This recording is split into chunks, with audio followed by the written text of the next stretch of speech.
Rooster Teeth Productions podcast. Nobody doesn't like the name podcast. Hey everyone, welcome to the Drunk Tank. Wow. What'd you think of the theme song, Jeff? I don't know if I'd call that a song. It was a theme something. Yeah. I thought a lot of talent went into that, I could tell. Good job. Who's that? Who did that? William Sherrill. I don't know what his name is on the website. Lots of people don't include their usernames on the website. No. Anyway, this is the Drunk Tank. I'm Gus. I'm Jeff. Yeah, we're doing things a little differently this week. Got a ton of crazy stuff going on at the office, and I can't get everyone together. How crazy is it, Gus? It's so crazy. It's so crazy. It's so crazy that... It's so crazy that we can't get more than two people in the same room at the same time. I know, everyone's like, oh, you can do the podcast by yourself, Gus. I'm a really boring person. You're interesting. Just vamp. It's we're working on like 5 videos all at the exact same time right now. It's pretty nuts. Yeah. So as a result, I'm going to try to pull people away from their work for a few minutes at a time and talk to them. Shoot the shit. Hang out. We haven't really talked much. You've been so busy. Well, we've both been so busy all day. It's true. I feel like I've barely seen you. How are you doing? I'm doing really well. How are you doing? Good. How are things in the back room? I've been out here all day.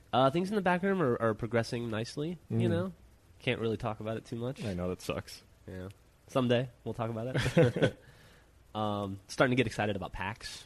Yeah, shit. I can't believe it's coming up so soon. Kind of close. I just did our inventory for PAX, all the stuff I'm going to take for us to sell. That's less than a month away, isn't it? Yeah, dude. It's September 4th through the 6th, I believe. I think we're going to have to end up flying out there on the 3rd to set up our booth because, if I remember right, I think the exhibit hall opens at 10 a.m. on Friday this year. I think you're correct, yeah. Normally, Robert doesn't open it till the afternoon on Fridays. Yeah, it usually opens at like noon or 2. Maybe it's 2. Yeah. Thanks for nothing. Thanks a lot, Robert. Thanks for letting us sell more stuff. Jeez. So anyway, got that to look forward to. Yeah. You know what else I'm looking forward to that happens next month? What's that? Left 4 Dead DLC. Left 4 Dead DLC, dude, just got announced yesterday. How exciting is that? Can't wait. I really like, it's given me like real hope for the future of Left 4 Dead. I remember when, I don't know if it was Gabe, whoever actually made the announcement when they said Halo, or I got Halo in the brain today, when they said Left 4 Dead 2 was coming out, and they said, and everybody, of course, all the whiners bitched about how Left 4 Dead was only out for a year, and that they were selling the same game twice, and I'm going to have so much fun, and I'm going to cry about it. But somebody at Valve said, we're going to explain to you why it makes sense down the road, and then you'll understand. And it totally makes sense. Well, I don't know if they've really fully explained everything yet. Well, I mean, you get the impression that they've made it pretty obvious that the new campaign that's going to be in Left 4 Dead DLC. The new DLC. The new DLC. It's a 30-minute campaign, and it takes place from when you take off in the helicopter at the end of No Mercy to when you begin Death Toll. Right. So I never thought of Left 4 Dead as one linear story. I thought of it as like 4 retellings of the same story. Like, this is what would happen if these guys were trapped in this location. I always thought of it that way also. Yeah, and so now it's pretty clear that at least with this one, they're going to tell this. They're going to bridge the gap between No Mercy and Death Toll. We can only assume that there'll be more DLC that'll bridge the gap between the other maps as well. And then you think that the final DLC will be like bridging the gap between Left 4 Dead 1 and Left 4 Dead 2? That would be awesome if that's the case. I don't know if I can hope for that much. What if it took place on a bridge? What Bernie asked, what if it took place on a bridge? That'd be pretty sweet. That'd be pretty cool. Hey, speaking of Left 4 Dead, that reminds me of something that we saw at Comic-Con and actually haven't talked about yet, that Zombie Apocalypse game. Oh, yeah. Who? I believe that was a Konami game. Yeah, I think you're right. A Konami game. And it was like a combination of Left 4 Dead and Smash TV. Yeah. It was like an overhead view, and you move around with the left stick, and the right stick shoots in whatever direction you push it in. Yeah, it's like Smash TV or like Geometry Wars, I guess, the same kind of control system. It's totally Smash TV. It definitely felt like Smash TV, and that was pretty cool. It was awesome. It's gonna be a fun little gory. game. Yeah, I think it was arcade or PSN game. Yeah, it is, and you're right. Extremely like gratuitously gory. Mm-hmm. Yeah, and, one of the levels had like a helicopter blade that was like hitting the ground, and you could throw like zombie bait over there, and they'd all run and get chopped up. Yeah, and the zombie bait was like a little pink stuffed animal, like a little stuffed teddy bear that said, I don't remember what it said. Stuff like "Mama," I'm so juicy, or stuff like that. Yeah, there you go. And then you bait them into, like, there's also like a turbine you could bait them into as well. The only baiting I normally do is masturbating. It's totally different. What a coincidence! I'm actually masturbating right now. If I seem a little distracted, it's because I'm I'm multitasking here. Why are you doing that yourself? We have Gavino here. He should be able to help you out with that. That's true. I should pull Gavino in here after I'm done with talking to you. To masturbate you? Yeah. Why not, dude? Pull him in here to pull me off. It's time to fillate, not hate, right? Yeah, it's something like that. Something like that. You been playing any games lately? You're back in... Yeah, I started playing WoW again. Some friends of mine while we were at Comic-Con, some friends of mine started up an email thread, and they were like, hey, we should all, we all play WoW. It's stupid we don't all play on the same server. Let's, all make level 1 characters, and we can all play together. And I came back from Comic-Con, I saw the email thread, and I was like, this is a great idea. So I saw what they were all playing. They had a lot of melee DPS, and so I figured I should play a ranged DPS class, and I've done all of them except for Hunter, so I decided to play a Hunter. How are you liking Hunter so far? It's all right. I'll get to that in a second. So I rolled up a Hunter, and on the server they said, I didn't really see anyone. Like, oh, they must be playing at other times, and really haven't seen anyone. And I'm up to level 18 now, and haven't really seen anyone. So I sent out an email yesterday like, hey, is anyone still playing this? And they're all like, oh, yeah, I'm level 9. I'm level 10. And I'm like, wow. So I passed all of them. So I have to stop playing again to try to let them catch up. That's your problem with WoW. That's like every time you and I played WoW together, it was always you'd have to stop playing for a month to let Griffin and I catch up. Yeah. I just don't have the like the when I sent them the email, I was like, yeah, I'm level 16. Then the next day I was playing, and one of them logged in. He was like, holy shit, you're level 18 already? I was like, yeah. Early on, the levels just go fast. Yeah, you level like every 30 minutes at that. Yeah, so it's their fault for not having played very much. I think we're going to try to run through Ragefire Chasm tomorrow if I get a chance. You know what's especially lame about that is I know the friends you're talking about, and it's not like they have lives. Yeah, they should. Or anything outside of WoW. They've got nothing but free time to play WoW. They got nothing going on in their lives, personally or professionally.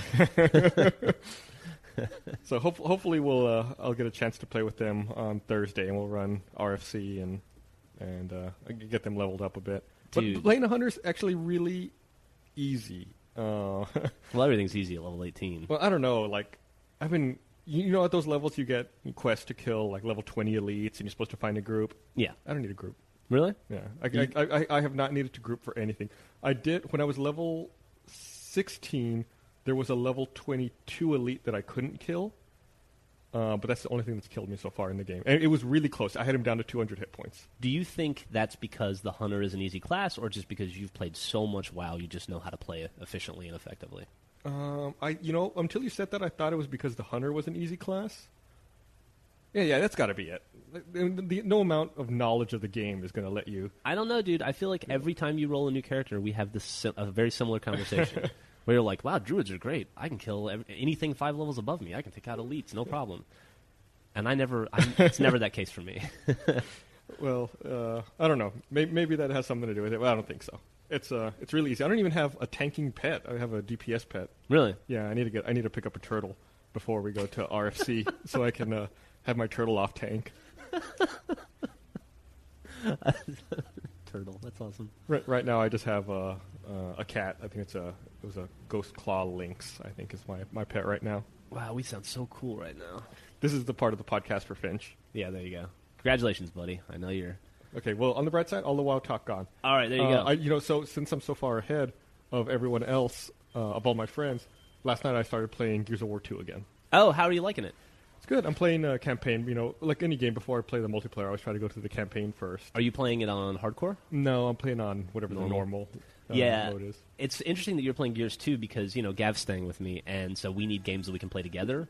And I don't have 2 copies of most games, so Gears has been like our default game since he's been here. Mm-hmm. And I am fucking addicted to that game, dude. Horde mode is about as much fun as I've ever had playing a video game. And I just play it over and over and over again every night. I know you always talk about it. I can't wait to finish campaign, that way I can play Horde mode. I haven't even finished campaign yet. I'm on chapter 6 of Act 4, so I'm near the end. But that's not how I roll. That's not how you roll. I got to the part last night where Dom finally found Maria. Oh, really? Yeah. No, that's sad.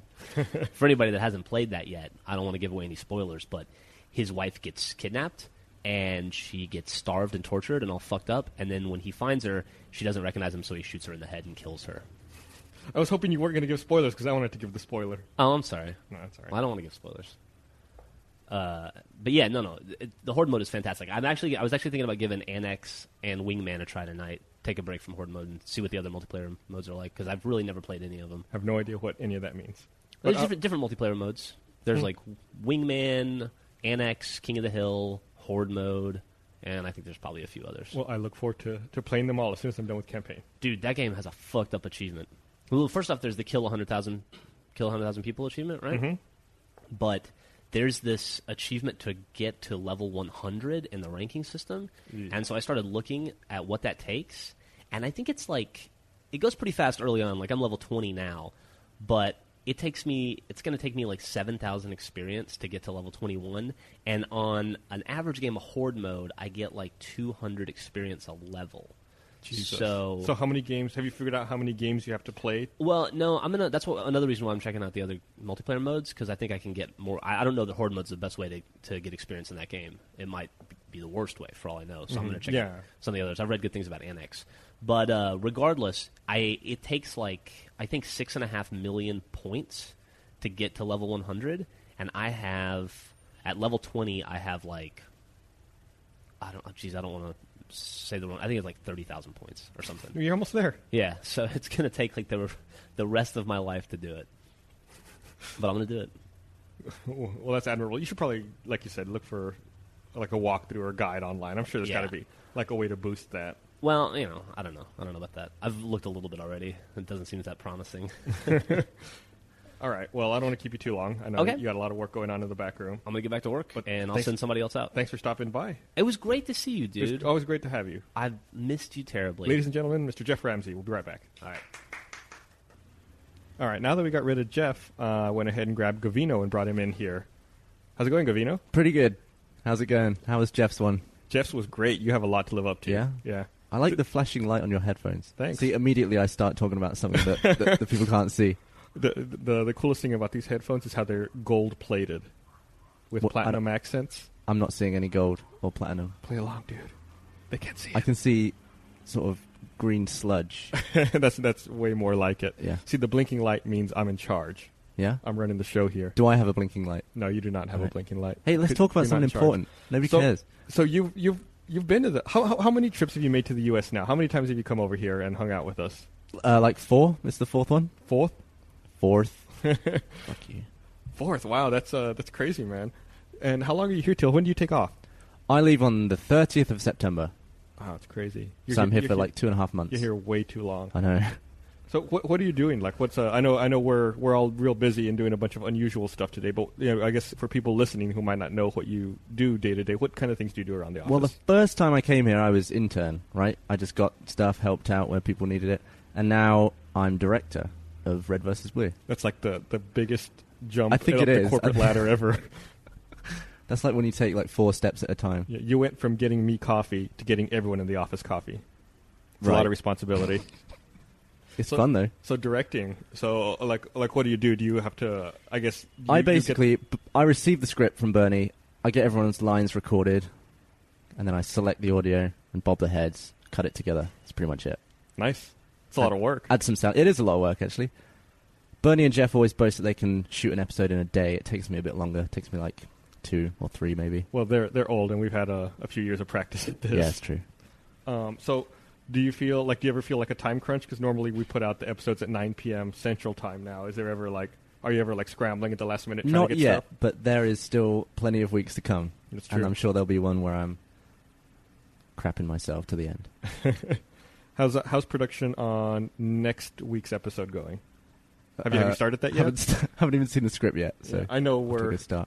Well, I mentioned this with Jeff, but like we have so many things going on in the office right now. It's like everyone's workflow is a little thrown off at the moment. So you're not nervous, since you haven't seen the script yet? I'll probably be working the weekend. Yeah. So nothing to worry about. Have you had to sleep at the office yet? No, it's haunted. I'm not doing that. Yeah. Have you ever seen the ghost? No. Bunny was telling me all about when you're in the back room and you can hear the footsteps in the front room. But you haven't experienced it yourself yet? No. I'm not doing that. Did he tell you that before or after you'd had to come to the office by yourself? He told me after, which is probably for the best. Ben slept here once, though. Did he? Apparently he slept in that windowsill. Really? Yeah. That windowsill's tiny. I know. He was like looking out the window waiting for Jeff, but he fell asleep. the cat's on the windowsill, and it looks like the cat doesn't have enough room. And I would not sleep here. Have you ever? No. I think I might have slept once at the old office in Buda, but I don't think I've ever slept at this office here. And I know before we had the office in Buda, I definitely slept at Bernie's house when we were doing Red vs. Blue out of his spare bedroom. On your Thursday nights? Yeah. Do you guys meet at night or during office hours? Matt's asking if we meet at night or office hours. Actually, now that you say that, I have slept at all of our offices. For a while when we were in Buda, I would take a daily nap. I fell asleep in the sound booth in Buda when you were making episode 100. Oh, that's right. I was standing up. I forgot about that. I leant against a soft wall. I used to. When you came and visited us in Buda, did we still have that big leather couch? Yeah. I used to sleep on that thing like every day. I would have like nap time. I think Joel was living on that couch when I was there. Yeah, I think he did for a little while. It was right before you moved. Yeah, I think one night he was staying there, and all the UPSs in the office. I guess there was a power outage, and all the UPSs in the office the alarm started going off at the same time. He said he didn't get much sleep that night. I don't think he knew how to turn them off. Also, I was in my first Rooster Teeth short last week. That's not true. You were in Captain Dynamic. Yeah, but that's not really a short, though, is it? That's more of a series thing. It was short, though, wasn't it? It was pretty short. There you go. It's a short. But Matt that's wrote right. that Yeah, one. you were in the mixed messages skit with Geoff. It's good fun. I thought it was. I was pretty nervous, actually. I was struggling to remember the lines. Well, you look like a professional. Well, thank you very much. It seems like you I look think like you've got your whole life. I think Matt's edit made me look better than I was, to be honest. It did. He agrees. I guess I didn't mention this when we were recording with Geoff earlier, but I did mention that we're not recording in our normal area. We're recording out in the conference room instead of the back room. And Matt's in here today trying to work and write, so he's acting as the peanut gallery right now. He doesn't have a microphone, but he can yell at us. So Matt came over here to try to find a secluded area to work in, and I promptly brought microphones and an amp and my laptop and Just started general loud stuff. Yeah, loud stuff. Started talking to everyone over here. Because really, there's nowhere else in the office for me to do this. Every other desk is like filled with bathroom, dude. Stuff. I guess I could. The bathroom smells like shit though, because and it's not anyone's fault. It's the cat's fault. Yeah. The bathroom smells terrible. Do the people know about the new office cat? I guess cat? we haven't talked about the office cat yet. No. Bernie brought in, like he always does. Bernie brought a pet he doesn't want in his house to the office yet again. That's how we had Finch at the Buda office, and now we have Joe, who's like an orange tabby cat, and he was sunning himself. You call it orange, I'd call it a ginger cat. Uh-oh, here comes Matt. Yeah, hold on. I'm turning the mic around. Okay, Bernie is always giving me unmitigated grief for bringing stuff from my house to the office. Like what? He just doesn't like anything I bring. Like, the thing I think he complains most about is the coffee maker. And what does the coffee maker produce? Coffee. Coffee that we drink. Bernie brings cats. What do the cats produce? Smelly. Poop. Yeah. No one's enjoying that. Coffee, a plus. Caffeine, workday. Poop, not so much. He went in here the other day, right? The cat did. Yeah. He did. He went in the conference room. I think right below where you guys are sitting right now. Oh man. Maybe was that you? Maybe. I didn't know he went in here. I know the other day when we were shooting the mixed messages short, we had one of the lighting bags open, and I know he pissed all in that bag. No, he took a big dump right behind that TV. Oh my god, the cat has a problem. It's an awesome cat. I love that thing. I want to take it back to England and make it British. Oh, I guess we should say the cat's name is Joe. I think the cat's name is Joey, but everyone calls it Joe. Or the other way around. His tag said, whatever. Tag says Joe. Learn to read. Joe. I had to, we have that closet in the middle of the office, like where our RAID is and like all of our centralized storage, and I had to make a sign and put it on the door asking people to keep the door closed. Don't worry, Gus. I'm going to open these quietly. What the fuck are you doing? Those are my chips. God damn it, give me my chips. We ordered hot dogs in today for lunch from a street vendor, and got a bunch of bags of chips as well. How was your hot dog? It was all right. The last time we went, we got those jalapeno cheddar dogs. I like that a lot more. This one was a Chicago-style dog. Yeah, I got 2 Chicagos. I want to get the classic again next time. Yeah, I'm going to go back to the classic. It was a little too busy for me. Yeah. Would you like some of my Mountain Dew as well? I have Mountain Dew Code Red. Oh, no, wait, it's empty. Sorry. I want Big Red. You want Big Red? Where's that? Let's go get some Big Red. There's some at the... You introduced me to Big Red like 3 years ago. It's great, isn't it? It's the best. People outside of Texas... I mean, lots of people here hate Big Red. My wife hates Big Red. But what does your wife like? That's a good point. She doesn't like very much. I'm just kidding. That was a stray comment. But Big Red's awesome. There's no way. People always ask, like, what does it taste like? And I say, you can't describe the taste. It's like... Tastes like red. Well, if you drink a Coke, what does a Coke taste like? I've never drunk Coke. Oh, shut up. The only time I've had Coke is with whiskey. I'm not even kidding. Aren't you too young to be drinking? No. I'm 21 now. You're 21 now. God. That's fucking mind-blowing to me. How old were you the first time you came over? Were you 19? Well, I went to New York in 2005, so however long ago that was. So 17? But how old were you the first time you came to Austin? 17. Really? Yeah. Wow. We have a problem with importing teenage kids from Europe. I think one of these times we're going to be flying you guys over, and Chris Hansen's going to show up with you. Why can't we get some teenage girls from Asia? Yeah, we're doing this totally wrong. We need to import some Ukrainian help. I wonder if the Hot for Words chick has any younger sisters. Man. Do you know who Chris Hansen is? No. Okay. He does like all these To Catch a Predator specials on TV where they set pedophiles up. They make pedophiles think they're talking with children on the internet, and then they're going to go have sex with them, and then they ambush them. What, and that's on TV? Yeah. That sounds great. It's awesome. Pedophile. Pedophile, is that how you say it over there? Yeah, there's an extra A in there or something. All right.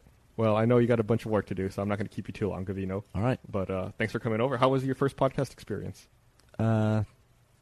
Amazing. Amazing? I get to look into your eyes. I never get to do that usually. Mm. Yeah. All right. Well, I'm probably going to cut most of this out anyway. All right. Well, thanks, Gavino. See you later. And now our third and final guest is Mr. Matt Hullum. Hey, what's up? Save the best for last, as usual. Our infrequent guest star of the podcast. I like the guest star title. You know, I think I said before that I'm not going to be on every podcast, but I will be on the best ones. And why are they the best? This guy. Well, you know, guest does rhyme with best. There you go. I decided to let Matt be on here last because he's been sitting in the same room. We've been recording all the podcasts. So I like that you said you decided to let me be on here. Like you weren't begging me the entire day. I just needed a third person. I need more content. Everyone's so busy. Finally, everyone's kind of busy. It was either you or Joe the cat. And I do want to thank you as well, since I'm as busy as everyone else, for coming in and ruining my workspace.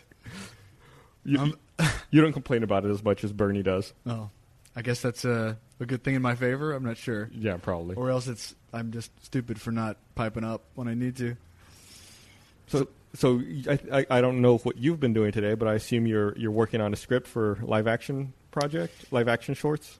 I have been working on a lot of scripts because we have a whole lot of travel coming up in the next few weeks, and we're going to be in a situation where we're here for one day of the week a lot. So we've got to get some scripts nailed down and be able to come home that one day, shoot, and then leave, and then hopefully Nathan, Brandon, and the rest of the guys can take care of, whoever else is here can take care of getting the shorts put together while we're gone.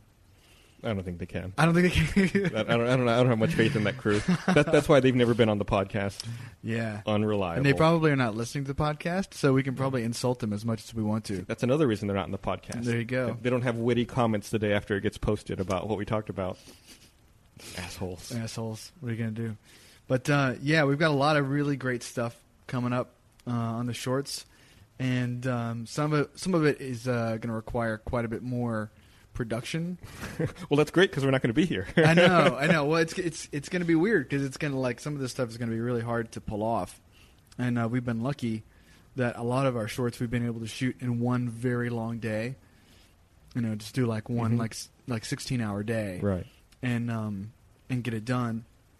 But I think some of the stuff we got coming up, I'm really not sure how we're going to do it. So it's gonna be a challenge. Have we really had any? You sound like Bernie now talking about challenges. I know. This is DVD commentary all of a sudden. Have we had any live action shoots that go beyond one day other than Catch and Captain Dynamic? That's a good question. We've had a few that I think we just did pickups for. Mm-hmm. Spoiler alert was the longest shoot, I think. I think that took 3 days to shoot because we had so many different settings in that one short, even though it seemed like it was mostly all clustered together. There was this montage in the middle where we went to the coffee shop and we went to the little card shop down the street, and we marched in a parade. We got lucky there was a parade going on, and we hopped into that parade. Was that the Tea Party parade? Yeah, it was the tea. Depending on what your political affiliation is, it was either the Tea Party parade or the Tea Baggers parade. I won't say which one I call it, but yeah, it was great. I mean, everything's going right down the street, and we jumped in there, and it was a lot of fun, and everyone was really nice to us. And then we did the coffee shop and those other scenes, and there were several different weird setups in this office. So that one took quite a long time. And then Catch, as you mentioned, took 2 days because I got exhausted from being hit in the face with baseballs. After the first day, I had to lie down. I think I had a concussion. Those things weren't that hard. They were real soft, but You get hit with them. I was still going to explain that getting hit in the face still looked like it hurt. It hurt. You know, there's some great outtakes that I hope we can put out at some point for people on those, because when the first time, it was Bernie throwing them, and Bernie is a master prop thrower. I don't know if people know this, but he's done prop throwing in other movies. Nathan Zellner and his brother David Zellner made this movie one time that I shot a lot of it for him, and Bernie was brought in to throw eggs at an actress. Well, it was a great scene. Bernie minored in prop throwing at UT. He did, and he got a C, I think, which was his highest grade of any course. But he was the one throwing the baseballs, and the ones that the baseballs that actually hit me in the chest, those were real, and that hurt like a son of a bitch, and I had some big bruises from that. But the ones that hit me in the face were little squishy soft baseballs, as Gus was saying, that my wife had painted. Not only did she paint them white, but she actually painted the little red stitching and I think Rawlings or something on there, so they looked really, really real. And when they're being zinged at you, from about 5 feet away, they hurt pretty good too. And they're but a couple of them, the paint hadn't completely settled, or it didn't bake on right or something. And when Bernie hit me, the first couple times, he missed my face and hit me in the neck. And if you watch very closely in the video, you can see later in the video I've got white paint on my neck from where the ball hit my neck and skipped off. That's going to be in the goof section of IMDb for that short. There you go. Wasn't there also an outtake where there was a near miss where they almost hit your neck? It was my nose. It was your nose. That was. I don't know if that was a real baseball that time. That was a chest one that went really off course. But I remember that was scary. That was the scariest part of making. That was more scary than getting run over by the car. Yeah, it looked or the knife. It barely it grazed you. Yeah. It grazed. I just felt it like the wind go by on the hairs on my nose, and it was not pleasant. Well, at least you didn't have it as bad as Jack Lee did, who got hit in the ear on every take. He did, and he was a trooper. And Jack. I think we've discussed him before in the program, but he played the chairman in RVB Reconstruction. He's a great actor, and I was so happy when he decided he's going to come out and do this, and had kind of told him that he's going to get hit in the face with something, but didn't really explain it fully, that he was out there and he was far away from his car and couldn't run away easily. So, but he was really tough about it, and he kept getting hit in the ear by Bernie and didn't break character one time. He was perfect the whole way through. I think after the second or third take, he did ask if he could get hit anywhere else besides the ear. But Bernie was trying to hit him anywhere else, but the baseball just kept getting drawn to his ear for some reason. His ear was a magnet for Bernie's, directional, forces for some reason. Who knows why? Felt terrible for him, but it was funny. It was funny, and that's all that matters in the end, right? Yeah, comedy. You gotta do what it takes. He's partially deaf now, but I think he'll agree that it was for art. Once he gets the paint thinner in his ear to remove the white paint, maybe the hearing will come back. Exactly. In his left ear. So, Gus, what's been up with you in the last couple of days? I imagine you're talking to everybody about how busy they are, but I think you got a lot going on yourself. Yeah. It's and I know you're in the same conundrum. We all have the same problem where we have a ton of things going on, and unfortunately, there's we can't talk about 90% of them. We can't, and that's really unfortunate. Because damn, we're doing some cool stuff right now. Yeah, but eventually we'll be able to look back and talk about it. Yeah. But well, I guess one of the things I can't talk. One of the unusual things I'm looking into this week is, we back up our website, the database and the site code to the, we back them up every night. And then we copy those backups to external hard drives. That way, if the building burns down, we can, we have the hard drive here. Well, one of those hard drives went bad, and having to replace it. And so I was stuck with this bad hard drive that has, weeks of SQL database backups and site code backups that I can't get on there and erase. So I hired a service to bring a giant hard drive shredder down to the office on Friday, and I can't wait for this. We're gonna throw hard drives into a giant shredder. It only costs $15 a hard drive, so I'm finding all the hard drives I can around the office. Is it this Friday coming up? This Friday. Wow. Okay, so that's being written into the short as we speak. That sounds great. Yeah. Hopefully they'll let us do it. Like I want to be able to throw a hard drive into it. Chaos and destruction is, the cornerstone of good filmmaking. Just ask Michael Bay. Yeah. Awesome. I think we've talked about that before too.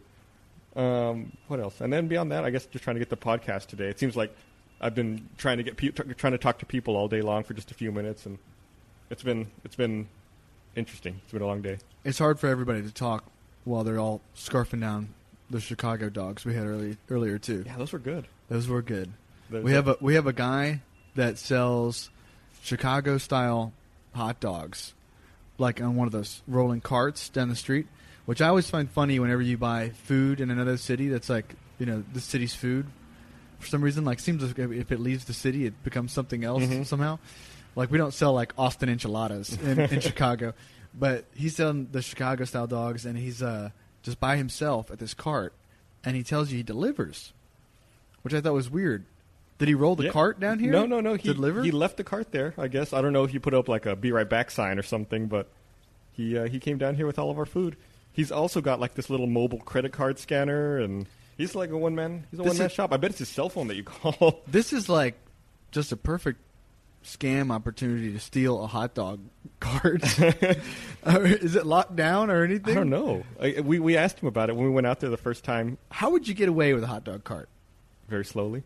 I want to see, like, if you're like the worst criminal in the world, and like, could you get on a bus and put it on that front rack that they reserve for bicycles? I bet that thing's heavy. I bet you have to have knowledge of a hot dog cart before you can start wheeling it around. I bet there's like you have to drain the water. You should always read the manual, Gus. We know that. But what was I going to say about that guy? Oh, he's got a website. I guess we'll link it in the link dump. But we were talking to him. I remember now. We were talking to him the first time we went out there, and he said his original plan was he wanted to just be able to wheel the cart up and down Congress and go wherever he wanted and just sell hot dogs like that, but that the city doesn't give permits for that. That he had to apply for like a permit to sell food, then he had to apply for a second permit to like secure his location on the sidewalk. So that's his spot. The city has deemed it. No one else can sell food there except for him. Wow. He's got his territory, huh? Yep. He's eighth in Congress. There's a lot of weird rules in the city that I've discovered with food. Like the coffee shop next door sells sandwiches with meat. They also sell breakfast tacos. However, they are not allowed to sell breakfast tacos with meat. Of course not. It's like it's either a city or a state ordinance. I can't remember which one. I think it was city. Because there was some weird law that was made, like if the food product is made off-site, which they are in this case, and delivered to the restaurant, it can't have meat in it unless the meat is between two slices of bread, vis-a-vis a sandwich. That's culturalist. That's the powerful bread lobby at work. I know, right? It's like the tortilla gets no respect, they're muscling man. out the tortilla and the pita. I can't believe it. They're muscling out the ethnic foods. Man. Which is too bad because those meat tacos they had were really good, but they can't sell them anymore. I know. It's like they're the teamsters of the bread industry have gotten in the works and messed everything up. All right. Anything else you want to talk about, Matt, before we wrap this up? Well, we've talked about food. That's the most important. That's my most important. No one else covered thing. that. I'm glad you brought it up. I'm really excited about this hard drive shredder now. I think we're gonna have to post a video of that no matter what. Oh yeah, for sure. There's some videos on YouTube which I've been showing around the office, and I was talking about it when we went to the coffee shop earlier. I was talking about the video of the shredding hard drives to Ben, And the barista looked at me and she said, "Is that like computer porn or something? Like some kind of weird fetish?" Would it be wrong to put the cat in a hard drive costume and see what happens? That'd probably be wrong, right? Someone might be confused. It might be like someone's first day on the job shredding hard drives. Puts the cat in there. Why does this hard drive "No. have a tail? Oh, no. Why is this hard drive pooping in our truck?" We would never do that to cat. That's a horrible thing to say. We would do that to our interns, but not the cat. We'll have Ben test it for safety first. There you go. All right. Thank you, America. Well, thanks for listening, everyone. And everywhere else. Sorry, we'll have a regular podcast next week. Sorry that Matt was here to make this one suck. Come on.